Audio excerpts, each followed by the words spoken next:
this fire has now burned more than 1,500 acres. And already this morning, we're seeing more delays as well as cancellations. And you can see behind me, police remain here on the scene outside of Club Q. Again, this is an LGBTQ nightclub. I've brought along my tape measure because I want to show you how much snow that we have seen here in Commerce City. Lots of new developments here in the past hour. We've learned that the ATF is sending investigators here to the Stone Canyon fire in Boulder County. Every day, thousands of vehicles pass over this bridge. You're going to find ice. And that is the concern this morning. Now, we're in a parking lot, and you can see this is a pretty thick layer of ice here in this parking lot. Many of those protesters very upset with ICE. They're especially upset with President Trump and his immigration policies. Mayor Johnston's announcement that he is moving forward with plans to build a micro community here on this strip of land at Iliff and Santa Fe in southwest Denver, not going over so well with people who live in this neighborhood. Some say they are fed up and have had enough. Now, that is much lower than the $180 million the city was projecting to spend just back in January, but it still means the city will face budget cuts. He's putting part of the blame on President Trump and on government spending that took place years before he says he took office. But just how much is he to blame? Don't you have a spending problem? With calls for her to resign or to even be charged with a crime. Are you going to resign? No, I'm not going to resign. And they worry that DPD is trying to avoid oversight and some accountability. We need to put a schedule in place that operators can adhere to, that riders can rely on.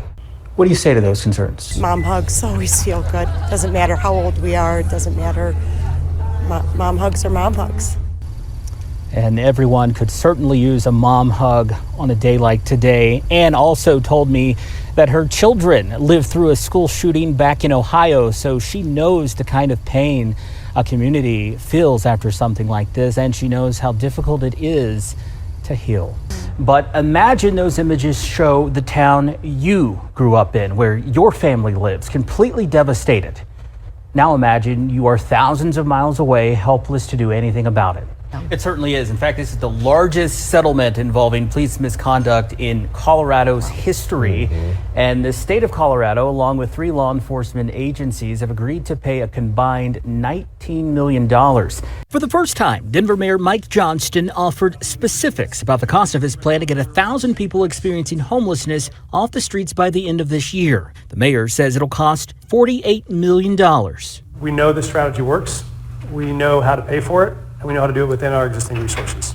The city will spend $24 million on converting hotels and nearly $20 million on micro communities. The city has identified 11 potential sites for those micro communities. One could go up just a few feet from Joy Fagan's home. Well, the alley runs here and my home is just the other side of the alley. So we literally our property sits right adjacent to this. Joy says she and her neighbors at Santa Fe and Iliff have already been through enough. She says homeless encampments were located on the very site where the city could build a micro community. My car was broken into multiple times. We found someone sleeping in my roommate's car. Like many of her neighbors, she's worried that could happen again if a micro community is built in their backyard. So it's not a matter of judgment or a lack of compassion. It's the fact that we have lived this. We've been through it over and over and over again. Tuesday, I took their concerns to Mayor Johnston. What do you say to them? Because these are very real concerns. We understand the concerns.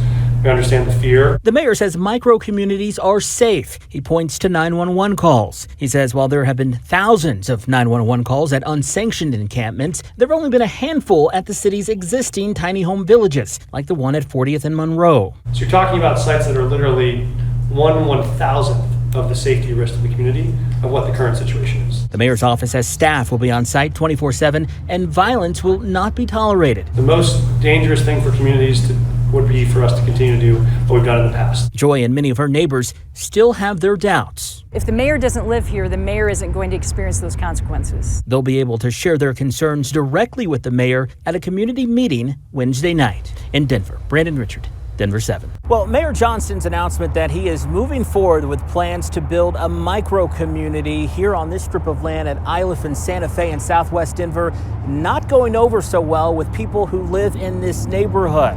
Some say they are fed up and have had enough. They already had made up their mind before they even tried to talk to us. Like many of his neighbors, Johan Stokvis is upset with the city's plans to build a micro-community site for the homeless in his neighborhood. I think it's a bad decision. It's a bad decision because everybody's negative about it. Monday, Denver Mayor Mike Johnston announced the city will break ground on the first of what the mayor hopes will be several micro-communities to come on this strip of land along Santa Fe in southwest Denver. The mayor's office says it'll be home to 120 people experiencing homelessness who will receive a variety of on-site services to help them get back on their feet. Micro-communities are one part of the mayor's plan to get 1,000 people off the streets by the end of the year. I don't want them there. My rights exist as much as anyone else's and each and every one of those people. Many who live in the neighborhood gave the mayor and his staff an earful at a recent community meeting that grew more tense as it went on.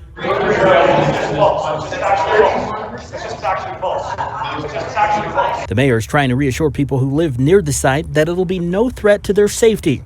His office says the site will be staffed 24/7. That's crock of I'm sorry to tell you this. I've seen this before. Johan says the neighborhood had a bad prior experience with the homeless, with reports of vandalism and drugs. And after 22 years in his home, he says he's simply had enough. I'm moving. You're moving. I'm moving. I have another property, and I'm just going to abandon this house. I'm just going to sit and rot. That's how bitter I am about this whole thing. I'm getting out of Denver. Given the fact that the micro-community will be built just feet from his home, he says it's the only decision that makes sense. In Denver, Brandon Richard, Denver 7. Well, this tiny home unit we're standing in certainly lives up to its name. Not a lot of room in here, but they have an AC and heater. And of course, there is enough room for a twin-size bed. But more importantly, for people experiencing homelessness, it's a roof over their heads. Unlike her neighbor's dog, life hasn't always been kind to Nikaya Holmes, who grew up in foster care. I jumped around a lot.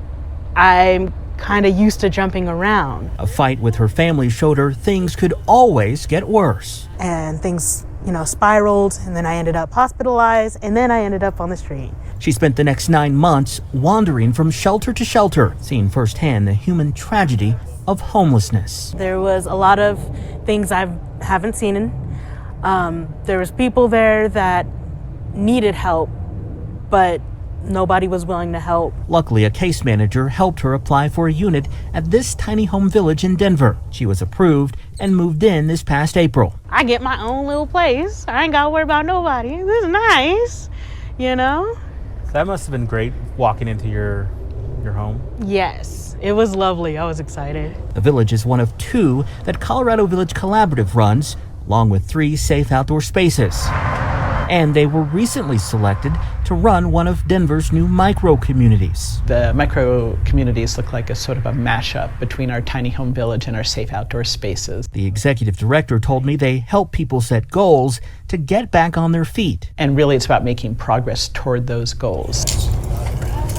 Nikaya has made progress. This place helped me get back into therapy. They helped me find a primary care physician, which is amazing. This place is the reason I'm back in school. And it's the reason she's one step closer to her ultimate goals, which include someday becoming a foster mom.